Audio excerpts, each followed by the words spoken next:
നെഹമ്യ അധ്യായം 5. ദൈവമേ, നിന്റെ വേദപ്രമാണത്തിൽ അടങ്ങിയിരിക്കുന്ന അത്ഭുത കാര്യങ്ങളെ കാണുവാൻ എൻ്റെ ഉൾക്കണ്ണുകളെ പ്രകാശിപ്പിക്കണമേ. ആമീൻ. ജനവും അവരുടെ ഭാര്യമാരും യഹൂദന്മാരായ തങ്ങളുടെ സഹോദരങ്ങളെ പ്രതി അത്യധികം വിലപിച്ചു.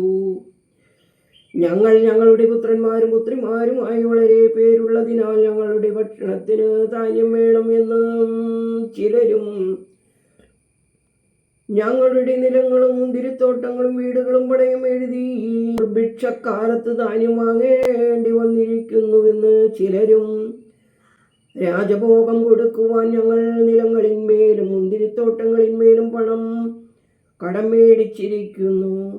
ഇപ്പോഴോ ഞങ്ങളുടെ ദേഹം ഞങ്ങളുടെ സഹോദരന്മാരുടെ ദേഹം പോലെയും ഞങ്ങളുടെ മക്കൾ അവരുടെ മക്കളെ പോലെയും ആകുന്നുവെങ്കിലും ഞങ്ങളുടെ പുത്രന്മാരെയും പുത്രിമാരെയും ഞങ്ങൾ ദാസ്യത്തിന് കൊടുക്കേണ്ടി വരുന്നു. ഞങ്ങളുടെ പുത്രിമാരിൽ ചിലർ അടിമപ്പെട്ടു പോയിരിക്കുന്നു. ഞങ്ങൾക്ക് വേറെ വഴിയില്ല. ഞങ്ങളുടെ നിലങ്ങളും മുന്തിരിത്തോട്ടങ്ങളും അന്യാധീനമായിരിക്കുന്നു എന്ന് വേറെ ചിലരും പറഞ്ഞു. അവരുടെ നിലവിളിയും ഈ വാക്കുകളും കേട്ടപ്പോൾ ഞാൻ സങ്കടപ്പെട്ടു. എൻ്റെ മനസ്സ് തകർന്നു. ഞാൻ പ്രഭുക്കന്മാരോടും പ്രമാണികളോടും, നിങ്ങൾ ഓരോരുത്തരും നിങ്ങളുടെ സഹോദരന്മാരോട് പലിശ വാങ്ങുന്നുവല്ലോ എന്ന് പറഞ്ഞു. അവർക്ക് വിരോധമായി ഞാൻ ഒരു മഹായോഗം വിളിച്ചുകൂട്ടി.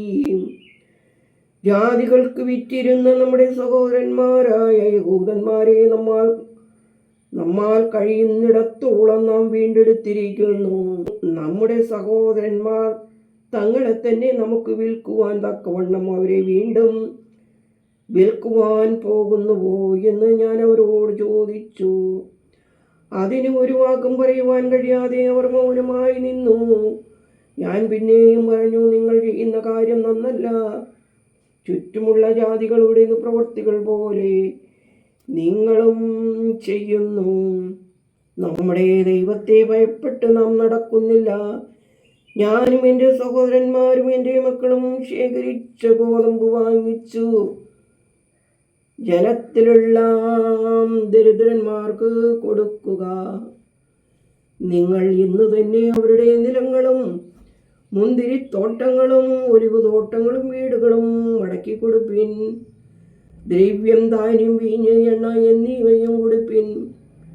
അതിന് അവർ ഞങ്ങൾ മടക്കി കൊടുക്കാം എന്ന് പറയുന്നത് പോലെ തന്നെ ഞങ്ങൾ ചെയ്തു കൊള്ളാം എന്ന് പറഞ്ഞു.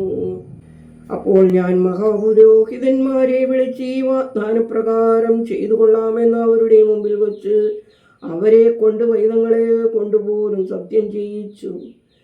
ഞാൻ എൻ്റെ മടി കുടഞ്ഞു. ഈ വാഗ്ദാനം പാലിക്കാത്ത ഏവനെയും അവൻ്റെ സമ്പാദ്യത്തിൽ നിന്നും ദൈവം ഇതുപോലെ കുടഞ്ഞു കളയട്ടെ. ഇങ്ങനെ അവൻ കുടയപ്പെട്ടും ഒഴിഞ്ഞു പോകട്ടെ എന്ന് പറഞ്ഞു. സർവസഭയും ആമീൻ എന്ന് പറഞ്ഞു ദൈവത്തെ സ്തുതിച്ചു.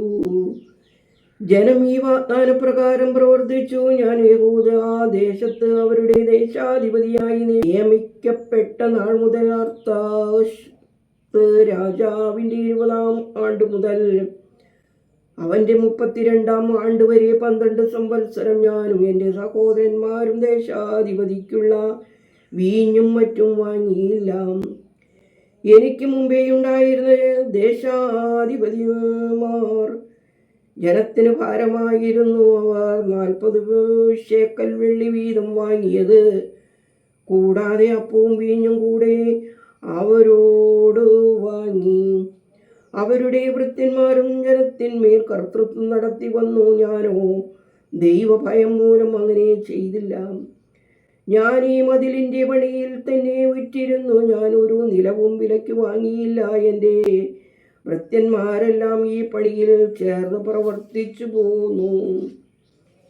യഹൂദന്മാരും പ്രമാണികളുമായ 150 പേരല്ലാതെ ചുറ്റുമുള്ള ജാതികളുടെ ഇടയിൽ നിന്ന് ഞങ്ങളുടെ അടുക്കൽ വന്നവരും എൻ്റെ മേശയിങ്കൽ ഭക്ഷണം കഴിച്ചു പോന്നു.